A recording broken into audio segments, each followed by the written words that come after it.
नमस्कार फ्रेंड्स, सुनंदास किचनमध्ये आपलं सर्वांचं स्वागत आहे। मी आज आपल्याला कोथिंबीरच्या वड्या करून दाखवणार आहे। तर आज पहिल्यांदा मी घेतली आहे कोथिंबीर स्वच्छ धुवून घ्यायची आहे। नंतर ती कट करून घ्यायची आहे, व्यवस्थित अशी कट करून घ्यायची आहे कोथिंबीर बारीकशी। त्यानंतर एका बाउलमध्ये मी कोथिंबीर काढून घेत आहे कट केलेली। यानंतर थोडासा आपल्याला मसाला तयार करायचा आहे। वाटण, मिरच्या, जिरे 2 चमचे, ओवा 2 चमचे आणि लसणाच्या 10-12 पाकळ्या। नंतर मीठ पण टाकलेलं आहे, 1.5 टीस्पून। बेसन घेतलेलं आहे, 2 वाटी बेसन घेतलेलं आहे आणि पाऊण वाटी ज्वारीचं पीठ घ्यायचं आहे आपल्याला। ज्वारीचं पीठ आपण घेतलेलं आहे पाऊण वाटी।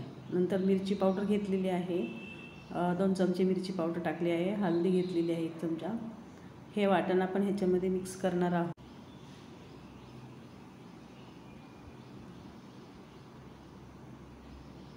सर्व वाटण आणि कोथिंबीर सर्व पीठ आपण कोथिंबीर कट केलेली हे सर्व आपण एकत्र असं मिक्स करत आहोत।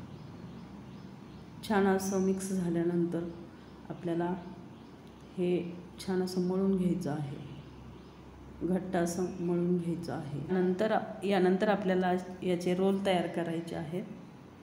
असे रोल तयार करायचे आहे हातावर। मी पोळपाटावर केलेले आहे। हे चाळणीत ठेवायचे आहे वाफवायला आपल्याला।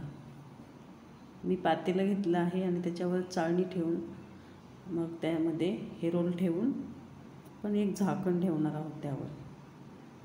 चांगले 20 मिनिटं तरी आपल्याला त्याला वाफ द्यायची आहे। झाले आहे वाफवून आपले वाफून तयार झालेले आहेत। आता याला आपल्याला असे व्यवस्थित असे कट करून घ्यायचे आहेत। कोथिंबीरच्या वड्या तयार झालेल्या आहेत, म्हणजे वाफून तयार झालेल्या आहेत।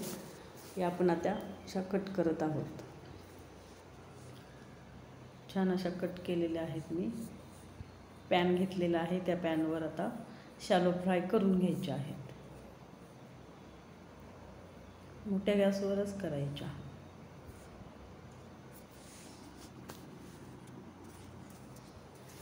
मस्त असा कलर आलेला आहे। सुंदर अशा कोथिंबीरच्या वड्या तयार झालेल्या आहेत, कुरकुरीत। मैत्रिणींनो, तुम्हाला कोथिंबीरच्या वड्या आवडल्या असतील तर सबस्क्राईब करा। थँक्यू।